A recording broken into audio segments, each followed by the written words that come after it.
Tudo bem? A paz do Senhor Jesus. Está no ar mais uma edição do programa Escola Bíblica Dominical. E estudaremos nessa edição a lição de número 8, que fala a respeito de ética cristã e sexualidade. E para nos ajudar a ministrar essa aula, está conosco o professor Daniel Araújo. Além de professor da Escola Bíblica Dominical, é diretor do nosso Instituto Missão aos Povos. Conosco também a doutora Luciana Grisielli, que é obstetra e também ginecologista e vai nos ajudar a entender um pouco mais a respeito de saúde sexual. E também o pastor Gilber, pastor da nossa igreja Assembleia de Deus Missão aos Povos, geógrafo e psicopedagogo, vai também ilustrar aí para nós a respeito deste tema. Fica conosco, lição de número 8, está começando agora. Queremos agradecer você pela audiência, para você que tem nos acompanhado aí durante todas as semanas, muito obrigado. Para você que está chegando agora, quero te fazer um pedido muito especial, se inscreva em nosso canal, aperte aí o sininho de notificação, para você ser sempre notificado das nossas atualizações, tudo ao vivo, congressos e também aqui do programa da Escola Bíblica Dominical. Deixe também os seus comentários é muito importante para nós. Nós chegamos até aqui por causa dos seus comentários, sugestões que vocês sempre deixam para nós. Nosso muito obrigado mais uma vez. E queremos fazer um convite para você também, que é empresário e que gostaria de nos ajudar, incentivar aí com esse programa. Sempre estamos trazendo pessoas especialistas para tratar a respeito desse tema. Se você que é empresário, quer nos ajudar a colocar a sua marca também neste programa, entre em contato conosco. O telefone está na descrição deste vídeo. Vamos então para a nossa lição de número 8, ética cristã e sexualidade. E eu vou começar, claro, perguntando para a doutora Luciana a respeito desse tema. É um tema, doutora, que parece que é um tabu ainda para a igreja, e nós estamos aqui para falar a respeito disso. Deixa a primeira pergunta e já agradeço a senhora aí pela participação. Doutora, o que é sexo, o que é sexualidade? Bom, também quero agradecer pela participação, para mim também é uma honra estar aqui com vocês. Em relação ao tabu, diga eu, né, que sou nascida e criada na Assembleia e que passei toda a minha infância, adolescência, formação aqui, realmente é uma novidade esse tema para nós. A sexualidade, a gente gosta de usar o conceito bem amplo da OMS, né, que tem aí seus 12 anos já. É amplo, ele engloba assim, todas as relações de orientação sexual, das formas que eu vou exercer minha sexualidade, meu interesse, se eu estou tendo prazer, erotismo, então um conceito amplo, né? Como sendo um tema central da vida da pessoa. Em relação a sexo, conceitualmente ele vai ser dividido entre o sexo masculino e o feminino, que é o que a gente tem na natureza em geral. A gente nasce, o ser humano, como feminino, masculino, assim como os animais. E quando a gente está falando de sexo, eu também posso estar me referindo à relação sexual em si, né? Então é interessante a questão da sexualidade, a gente entender também que ela faz parte de toda a vida do indivíduo, não é só quando eu estou me relacionando, né, em termos de relação sexual que eu estou exercendo minha sexualidade. Mas a partir do momento que eu adoto minhas características, né, femininas do meu sexo, se ele é concordante ou não com o meu sexo biológico, tudo isso é sexualidade. Então é um conceito bem amplo e que está na nossa sociedade, a gente tem que entender sobre isso muito bem. Então, a gente falávamos a respeito dessa questão de sexo, né? E falamos que parece que existe ainda um tabu, especialmente na igreja, e antes nós até falávamos da nossa criação como país, um país que foi aí doutrinado pela igreja católica, e que a gente tinha a ideia, né? Tinha-se a ideia antigamente que o sexo era para procriação. O sexo é para procriação, mas é também um momento de prazer para o casal, para o ser humano, né, doutora? Sem dúvidas. O ser humano, ele é um animal diferente, né? Deus os criou diferente. Então, os animais da natureza, eles têm o seu cio, o momento da procriação e tudo. Nós também, como seres vivos, temos esse momento. É uma oportunidade para a gente também estar se reproduzindo. Mas, além do que isso, a gente tem nosso desejo sexual, nós mulheres, além da nossa fase de fertilidade. O homem ele produz os seus espermatozoides durante o tempo inteiro, né? Depois da vida adulta. Então a gente tem, assim, biologicamente outras funções da relação, não só de procriação, mas também de prazer, né? Então é importante para a nossa vida esse prazer da hora ali do momento do sexo. Ele não é só ali daquele momento, mas ele reflete toda a nossa vida, a nossa vivência ali naquele ato.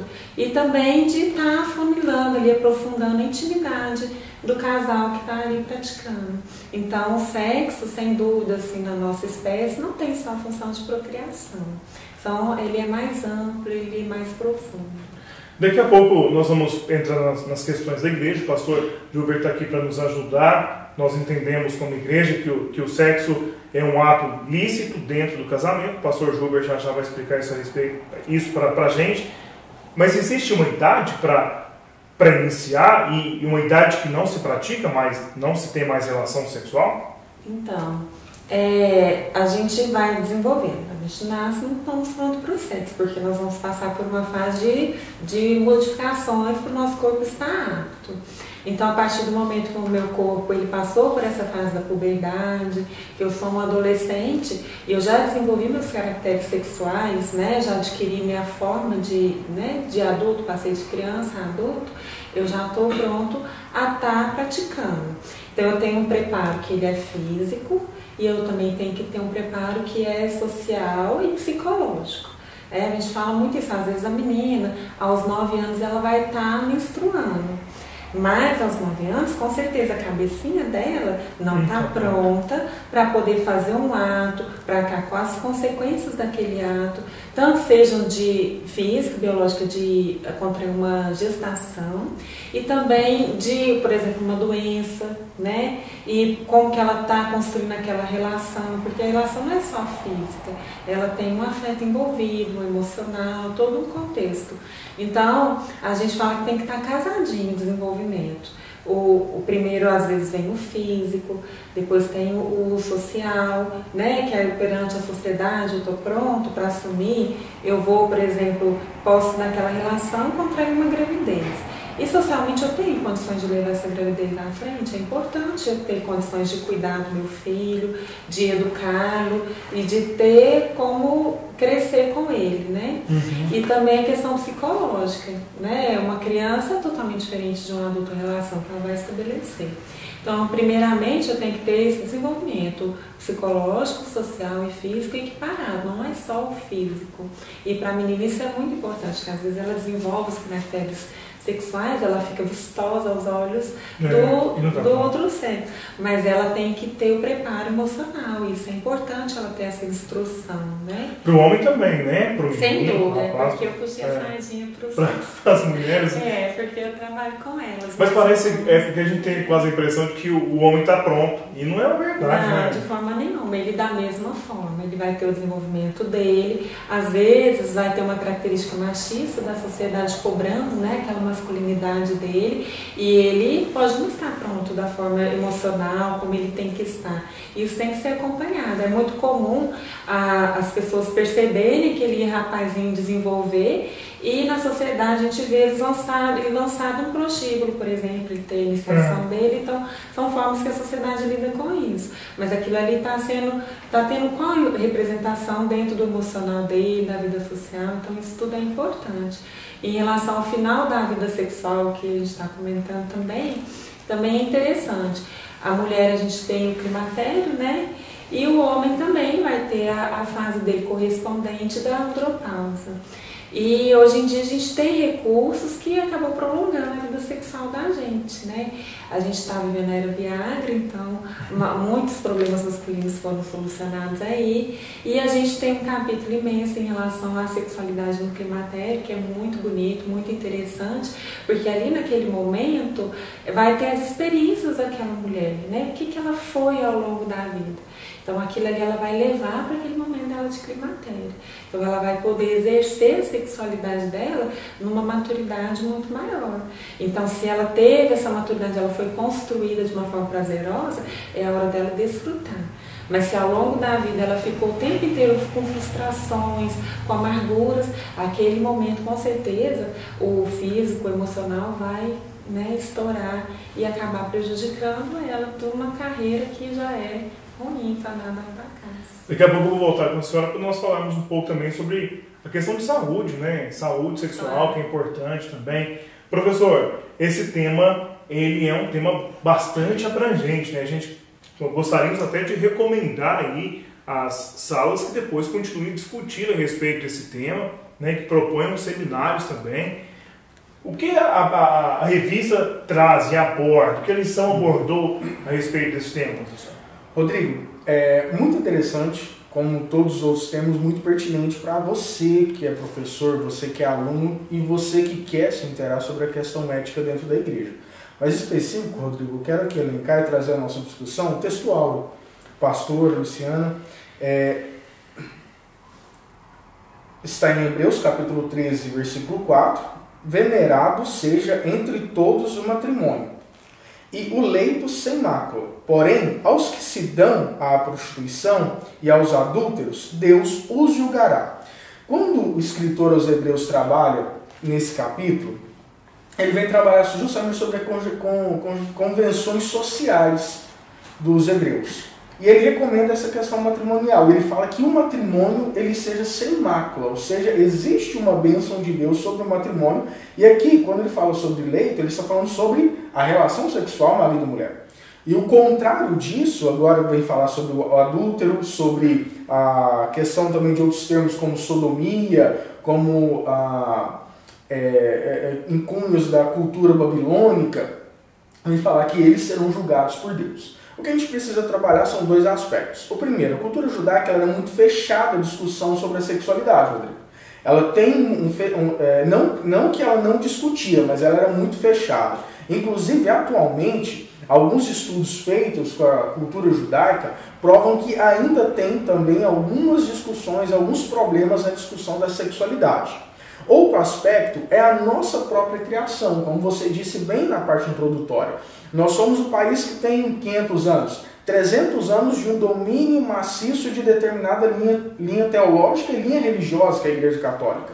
Quando eu trabalho essa massificação do conceito de sexualidade, em que o prazer sexual ele é errado, gera ainda uma onda que precisa ser trabalhada dentro da sociedade. A mulher tem dificuldade de falar com a filha sobre sexo, o pai com o filho, isso quando são cristãos.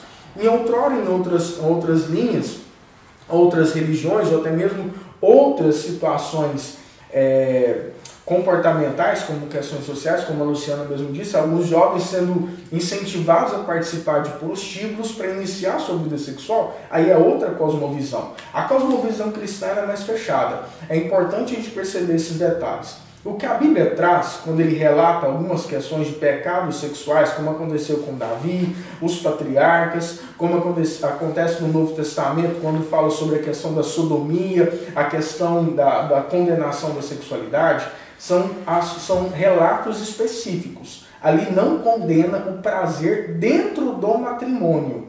E é importante nós percebermos isso. Não existe pecado. Um grande concílio que traz a discussão nessa questão é o Concílio de Trento. Só que o Concílio de Trento ele vem fortalecer justamente isso, que a sexualidade para o religioso é para a procriação e não para o prazer.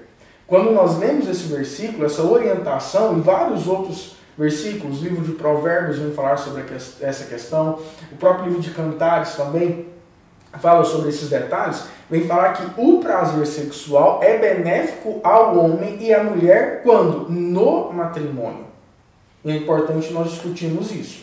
Ou seja, a Bíblia nos mostra que pode sim haver uma vida sexual, que essa vida sexual ela pode ser prazerosa diante, inclusive, dos olhos dos judeus.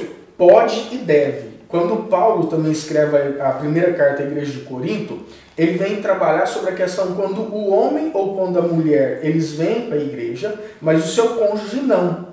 Ele também orienta que o corpo já não é seu, é do seu cônjuge. O corpo da mulher é para o homem, do homem, e do homem é para a mulher. E não se neguem a isso. algumas questões também que geram algumas discussões sobre a restrição em determinado período sexual. Vamos fazer um jejum de relação sexual. Paulo também orienta que não seja por longo tempo. É bom que seja feito, mas que não por longo tempo. E ele também, aí é um jogo de palavras, não significa que ele esteja condenando essa prática. É importante essa reflexão também, Rodrigo. Daniel, muito boa as suas explicações. Eu quero entender também do pastor Gilber esse posicionamento da igreja. Pastor, eu acho que as pessoas talvez procuram do Senhor, pastor, casal, pode ter sexo? Pode fazer sexo? Como que a igreja vê e fala a respeito desse tema?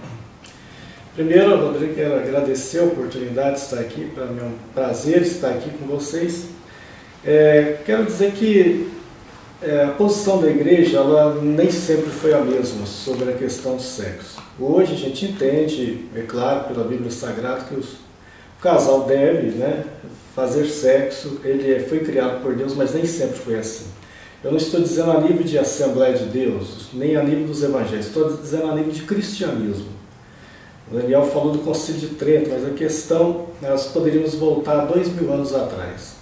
Assim que encerrou o cânon sagrado, ou seja, a parte escrita da Bíblia Sagrada, iniciou o chamado período dos pais da igreja. E muitos pais da igreja, equivocadamente, eram contra o casamento. E os que eram a favor do casamento eram a favor de um casamento quase que sem sexo, a menos que fosse só para procriação. Houve pais da igreja que chegaram a se mutilar, chegaram a se castrar. Então aí entra a questão também do celibato, que tem uma história que não vem só do catolicismo não, já vinha das religiões orientais e que inclusive Jesus fala sobre ele em Mateus 19. E ele fala sobre a questão dos eunucos. Existe um livro muito interessante, é bom que os ouvintes saibam, chama Eunucos pelo Reino de Deus. Esse livro foi escrito por uma teóloga católica, que foi colega de Joseph Ratzinger, que depois se tornou o Papa Bento XVI. Esse livro é lançado na década de 80, foi um horror perante a liderança da igreja, porque ela veio narrando justamente essa história aí da questão do sexo e da igreja, e da questão da tentativa de proibi-lo ou então limitá-lo ao máximo. Então o que acontece? Havia os grupos chamados vestais, que eles eram setas, contra o sexo. Entra também a questão dos gnósticos, até já no período do Novo Testamento. Então eles tinham dois posicionamentos. Uns diziam que o ascetismo dizia que o corpo ele era mau. Então, se o corpo era mau, eu tinha que ou destruí-lo, ou por privar de todo prazer, ou então gastá-lo com todo prazer. Eram duas vertentes completamente malucas. Essa que é a verdade. Paulo fala sobre isso na Epístola aos Colossenses. E aos Coríntios já é uma situação diferente, que a cidade de Corinto era uma cidade que havia muito, o ar sobre o sexo ali era muito forte, era uma cidade portuária, parecido com Santos, Rio de Janeiro. Era uma cidade que havia o sexo cultural de uma forma muito terrível. Havia o templo Afrodite lá, onde os marinheiros chegavam e já iam procurar. Havia cerca de, segundo os historiadores, 1000 sacerdotisas do templo de Afrodite, que eram prostitutas culturais. E havia o templo Apolo, onde havia um homossexualismo declarado lá também. E aí muitas dessas pessoas foram se convertendo com a mensagem, vieram para a igreja. E é por isso que a carta aos Coríntios fala muito sobre sexo. A Bíblia fala sobre sexo, toda ela, de Gênesis a Apocalipse. A Bíblia é um livro que fala sobre sexo. E lá aos Coríntios, Paulo vai falar no capítulo 7 sobre os casais não se privarem, a não ser por um período de consentimento mútuo à oração, que o corpo, assim que se casa, tem que entender que o corpo pertence ao outro, no sentido do prazer, não privar, para que Satanás não vos tente, ele ainda fala isso. Mas a Bíblia então não é contra, mas a interpretação da Bíblia equivocada que foi feita no decorrer do século seguinte é que causou todo esse transtorno. Então veio a questão do celibato obrigatório. A Bíblia fala em celibato, mas um celibato vocacionado, um celibato cunho individual, nunca obrigatório. Foi o caso de Paulo. Ele optou pelo celibato, mas de forma individual. Ele falou, esse é o meu posicionamento, mas eu não... E falo como homem, não pelo Senhor, ele ainda fala isso.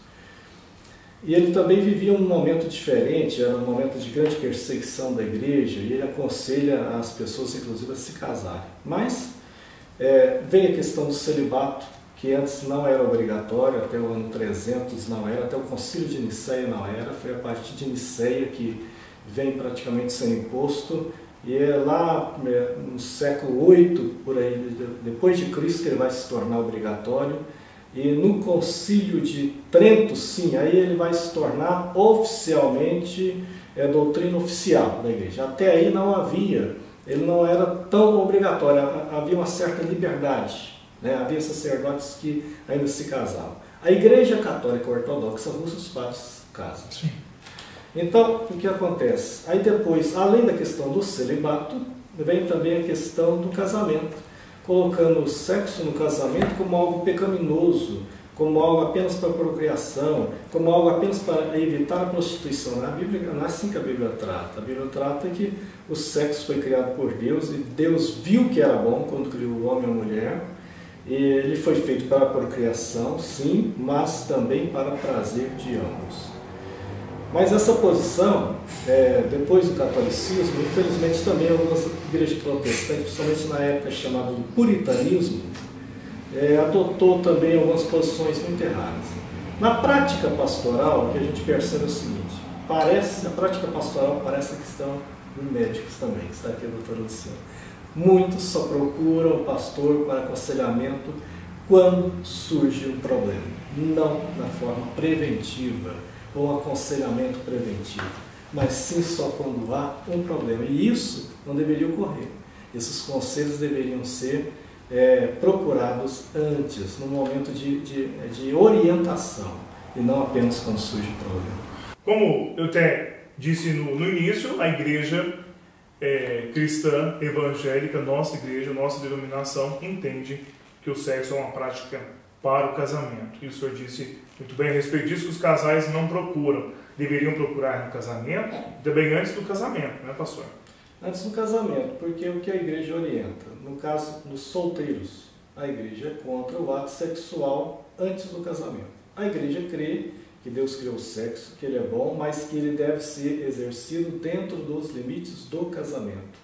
A igreja, assim como a Bíblia, é contra o sexo extraconjugal e pré-conjugal. Então, no sentido dos solteiros, orientação para que o sexo seja apenas no período do casamento e também orientação no caso se alguns têm dúvida. Por exemplo, quantos casais foram abençoados nos anos 80, 90, até hoje, com um livro, um clássico da literatura evangélica, chamado O Ato Conjugal, de Tim LaHaye. Um livro prático, bom, orientativo, com conselhos que tem quase que tudo ali. E de uma forma, um posicionamento bíblico e até dentro da psicologia cristã.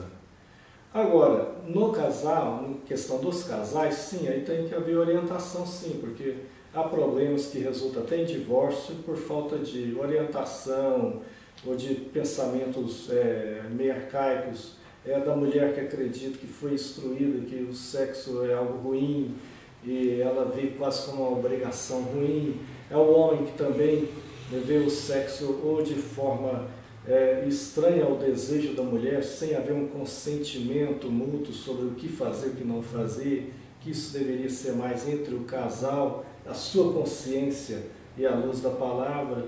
Ou às vezes é aquele que também arredia a questão sexual, no caso do homem também.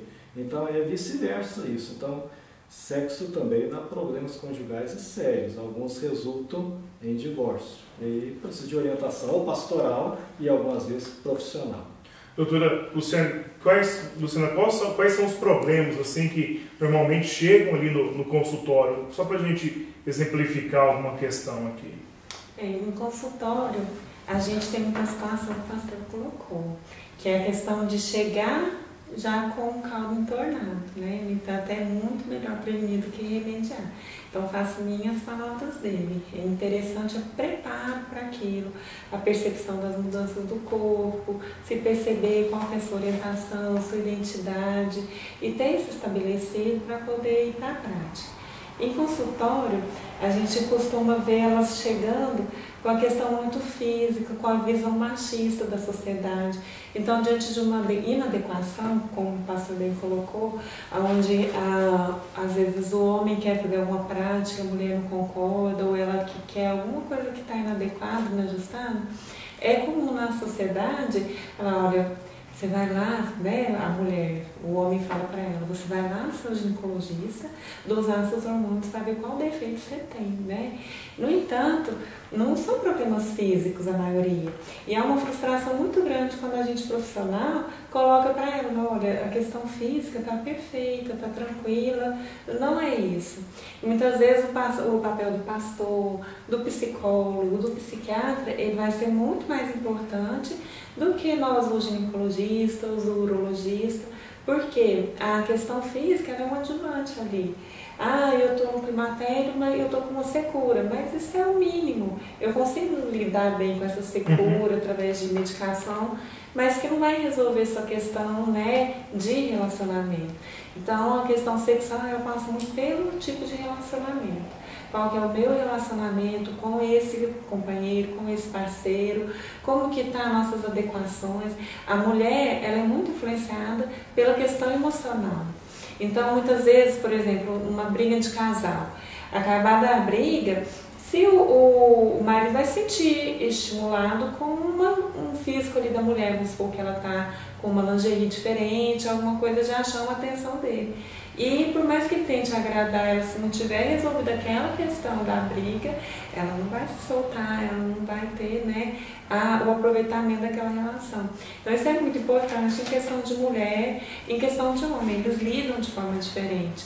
E muitas vezes o profissional que está sendo chamado ali para resolver aquele problema, ele é mais importante quando ele trata a questão emocional, e a física, ela é importante, claro.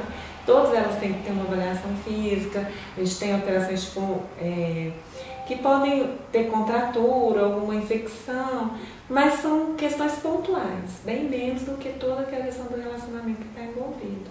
Então, o profissional que vai dar esse auxílio, respaldo, ele começa sim no ginecologista, no urologista, mas não deixa de passar pelo psiquiatra, pelo psicólogo. Não significa que você está, né, doido com algum problema grave, mas é porque é uma questão de comportamento também. Então, para nós, voltando à sua pergunta, como que chega para a gente em consultório? Né? Geralmente é clássico, a gente faz uma consulta normal de ginecologia, passando por todas as questões preventivas, as queixas que ela traz, e ali no final, como tipo, ela simpatizou com a sua consulta, ela te traz a queixa sexual. E aí a gente tem que ter, né, bem um jogo de cintura para estar abordando, porque se a gente colocar de Carol, não é comigo, às vezes é com o psicólogo, ela pode estar sofrendo, ela está trazendo para você. Às vezes é algo que está guardado ali por anos e ela trouxe para você. Então a gente acaba tendo essa formação também, de ter essa sensibilidade e vai aos poucos esclarecendo. Olha, a parte física, nós já estamos trabalhando com esse, aquele exame, tá tudo ok. A gente vai acabar encaminhando o profissional certo, que muitas vezes não vai ser o ginecologista. Na mulher, muitas vezes vai ser o psicólogo. Nós trouxemos a doutora Luciana, ela atende, na sua grande maioria, mulheres. Né? Aliás, atende mulheres, né? por ser ginecologista, homem só na barriga. Mas é porque, talvez seja senso comum, né, Daniel?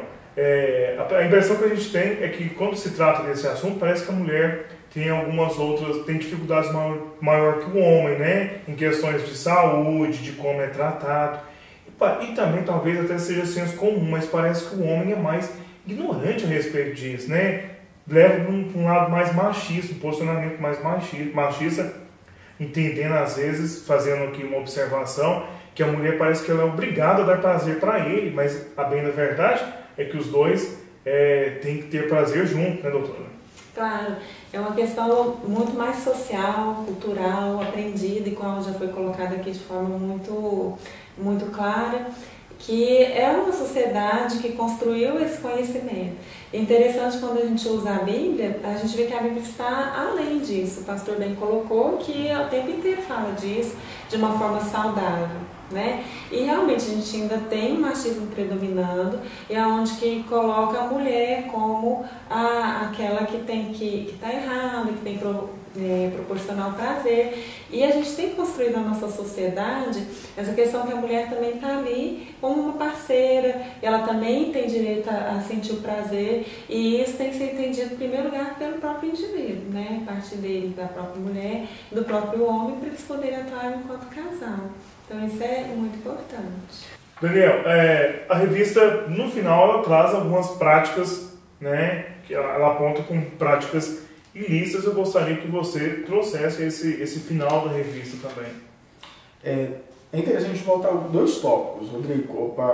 Vou usar a sua pergunta aqui, eu ir um pouco além, que é o correto uso do corpo, que ele vem trabalhar, e no tópico final, o casamento como limite ético para o sexo.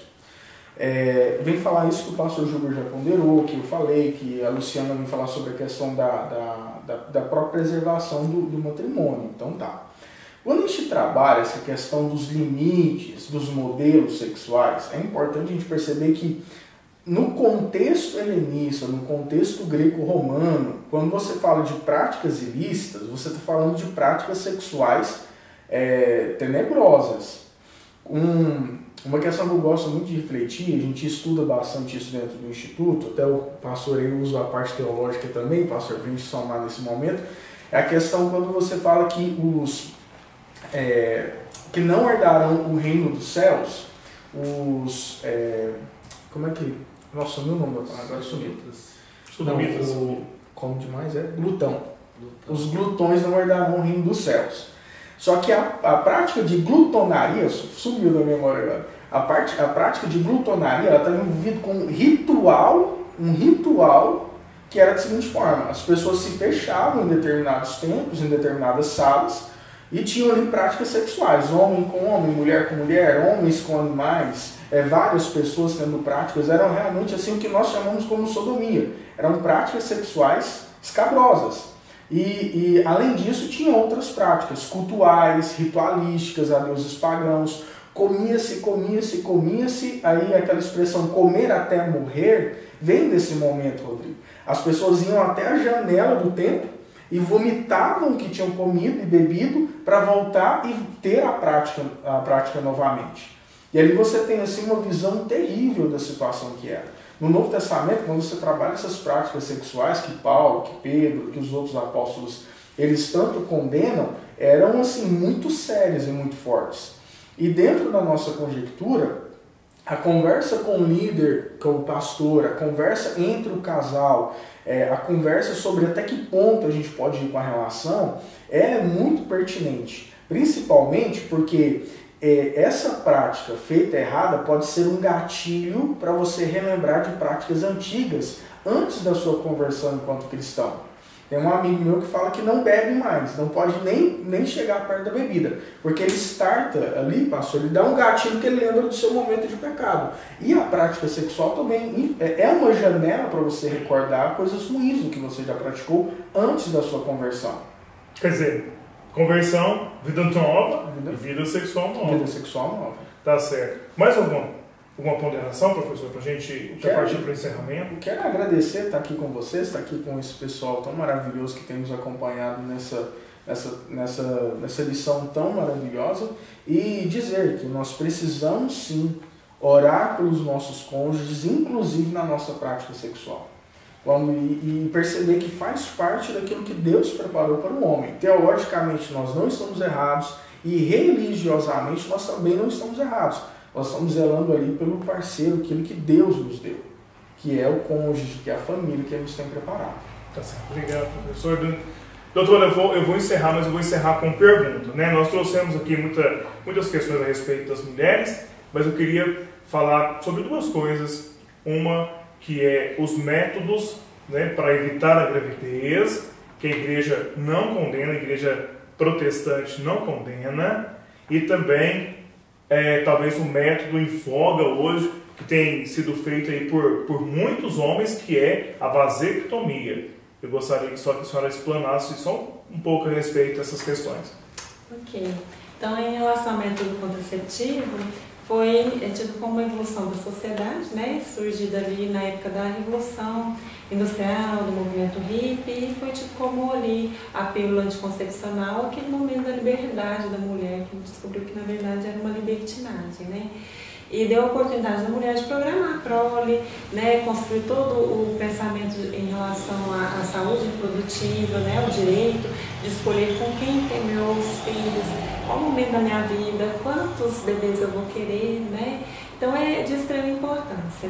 A gente tem disponível vários métodos contraceptivos aí no mercado, tanto hormonais como de barreira, como cirúrgicos, né, no caso da vasectomia, os dispositivos intrauterinos, então uma gama ali de possibilidades. A barreira também para prevenir as doenças sexualmente transmissíveis. E dentre deles temos a vasectomia, porque quando a gente fala dessa gama de métodos, se a gente for olhar, a maioria são usados pelas mulheres, pela facilidade delas terem um ciclo e que a gente conseguiu estudar esse ciclo e intervir nele. Agora, em relação ao homem, o que ele pode fazer? A gente vai ter apenas espermicidas, né, que vão ali estar matando os espermatozoides, trabalhando a motilidade também. Ele também pode estar usando a camisinha, que também é um tabu, né, para os homens. Toda vez que a gente envolve um homem em questão de contraceptivo é um tabu. E a vasectomia, são os 3 métodos que ele pode estar. Mas a gente é importante ver qual o lado da questão, que o método ele é do casal. Então não é porque se eu estou tomando a pílula, eu esqueci a responsabilidade daquela bebê, não é só minha, é do casal. O casal está sabendo que a pílula foi tomada de forma errada. E a vasectomia pode ser praticada pelo homem. Quais são as barreiras? Por ser um método considerado como definitivo, por ser cirúrgico e que a reversibilidade depende, né, então, de uma cirurgia, a taxa de recanalização espontânea é baixa, né? Tem muito tabu na sociedade machista. Quando a gente fala que vai mexer no órgão genital do homem, já é criada uma super muralha, maior que o pedacinho. Tá, então ele tem pouca disposição em estar praticando, mas é uma questão de informação, de que aquilo ali não vai comprometer a qualidade sexual dele, ele vai continuar tendo um ejaculado apenas sem os espermatozoides, mas todo o restante dos conteúdos vão estar ali preservadinhos, né? Ele vai continuar tendo ereção, um procedimento que não tem nada a ver com ereção, que é um dos principais medos que ele tem, porque ele pode, por mais que ele esclareça com um profissional, tiver uma brincadeirinha aqui entre vocês e já derruba toda a construção. Mas que está disponível também e que é muito bonito, uma forma de amor, né? Mostrar que você também está disposto a fazer um procedimento desse tamanho, de cá e de lá. Não precisa ter medo. É ambulatorial e tipo, eu entro, né, andando, saio andando e tranquilo, posso sair dali e trabalhar. Diferente da lacradura, que seria o correspondente da mulher, que é um procedimento cirúrgico, internação, abertura de cavidade, recuperação e tudo. Então, é importante a gente estar aqui falando tão importante, né, de abrir a mente também para métodos que contemplam os homens, não é só as mulheres. Antes das suas considerações finais, pílula do dia seguinte. É um tema que é polêmico. Há pessoas que acham que o casal não pode praticar, não pode tomar a pílula, a mulher no caso, porque é abortivo. Doutora, pílula do dia seguinte é abortivo? Agora você me apertou, né, Rodrigo, bem no final. A pílula do dia seguinte, a gente vai entender ela da seguinte forma. O aborto, ele é proibido no nosso país. E a pílula do dia seguinte, ela não é proibida. Exatamente porque, em base dos conhecimentos científicos, a pílula, ela não é considerada como abortiva. Como que ela funciona? Ela é uma pílula de emergência. Então, realmente, um casal que está se relacionando, que tem um relacionamento, não é um método indicado para ser usado como habitual. Ele é emergencial. Para que ela foi desenvolvida? Para caso de violência sexual. Então, aquelas pessoas que sofreram violência sexual, para a gente evitar um aborto que já envolve muito mais questões, embora seja um caso de exceção da nossa lei, a gente tem a opção da pílula do dia seguinte. Ela não vai ser abortiva, ela vai impedir a gestação proveniente daquele ato que foi violento, não consentido pela parte, né, feminina, na verdade. Então, ela é uma superdose de hormônio, uma dose extra. Por quê? Porque eu vou estar atuando em qual fase do ciclo? Foi uma violência, Pode ser que eu estou ovulando, pode ser que eu já estou menstruando, independente da fase, eu estou dando uma dose alta de hormônio a fim de impedir aquela gravidez de acontecer. Então, pelo fato dela não ser... Impedir a gravidez de acontecer. Agora, independente, se eu estou gestante, eu não vou utilizar aquela pílula para abortar meu filho, por exemplo. Vamos supor que por um motivo ou outro eu queira abortar aquela gestação. Ela não é uma medicação que eu vou tomar para provocar um aborto. Então, se eu já estou gestante, eu não vou usar aquela pílula como um abortivo. Ela não é considerada abortiva, por isso que ela é liberada, mas para a situação, a gente espera que a pessoa, Deus livre e guarde, tenha apenas um caso de estupro, então uma vez só usar. E não como às vezes a gente vê o uso indiscriminado entre adolescentes, né? E cada final de semana, relação sexual, pílula no dia seguinte, amanhã já não. Uma dose alta de hormônio, aquilo ali vai trazer consequências para o seu corpo.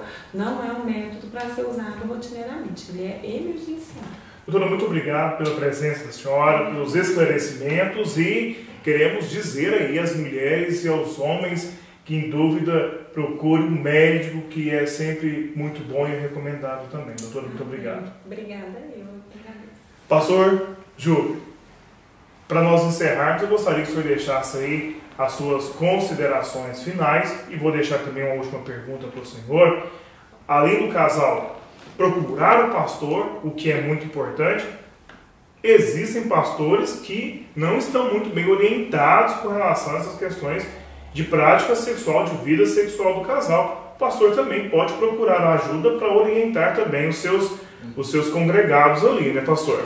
Sim, há pastores que, infelizmente, eles não estão preparados para orientar, né? Ele também tem que procurar orientação. Um conselho que eu deixo também para os casais é o seguinte: em se tratando de vida íntima, tenha cuidado com quem você vai compartilhar isso. Que há pessoas que destroem o casamento por isso.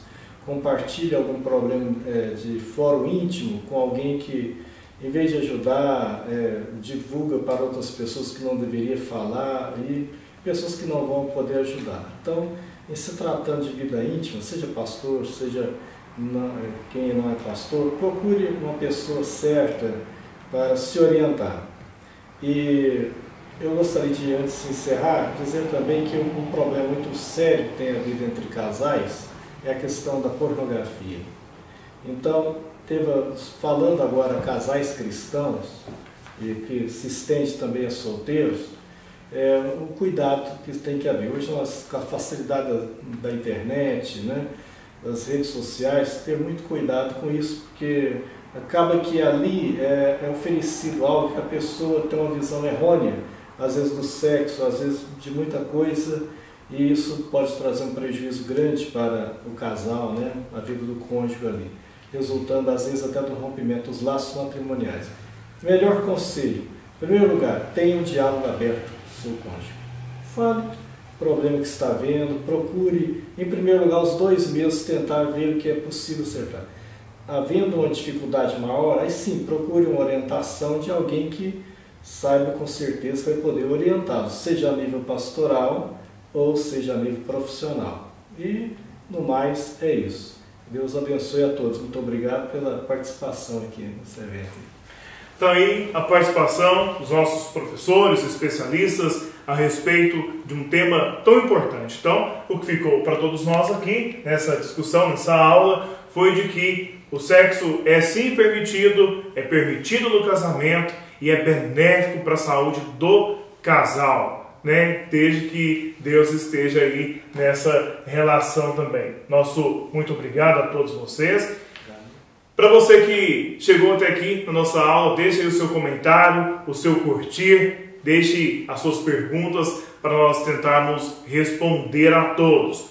Nós vamos deixar na descrição do vídeo também um contato de todos dos nossos convidados para que você possa buscar ajuda ou convidá-los para estarem aí nas suas igrejas para palestras, congressos e também seminários. Pastor Júber, nós encerramos sempre com uma oração feita pelo pastor convidado. Eu gostaria que o senhor orasse com todos nós, orasse também com os nossos internautas aí, para nós abençoarmos a vida desses casais e sermos abençoados também. Bem, então vamos estar orando. Senhor Deus, nesse instante, Eu te apresento toda a equipe que tem dirigido esse programa, que o Senhor continue abençoando a vida deles, todos os colegas participantes aqui e a todos os ouvintes, ó Deus, desse programa que estão aí ouvindo pela internet, que estão sendo abençoados. Eu te peço uma bênção especial em favor de cada casal, ó Deus, que está ouvindo, daqueles que estão enfrentando problemas, que possam ser abençoados e ter esses problemas resolvidos. Os que são solteiros, estão com desejo de casar, que o Senhor possa abençoar a cada um deles também. É o que eu te peço no nome de Jesus, para que haja uma sexualidade sadia no meio de todos. Em nome de Jesus.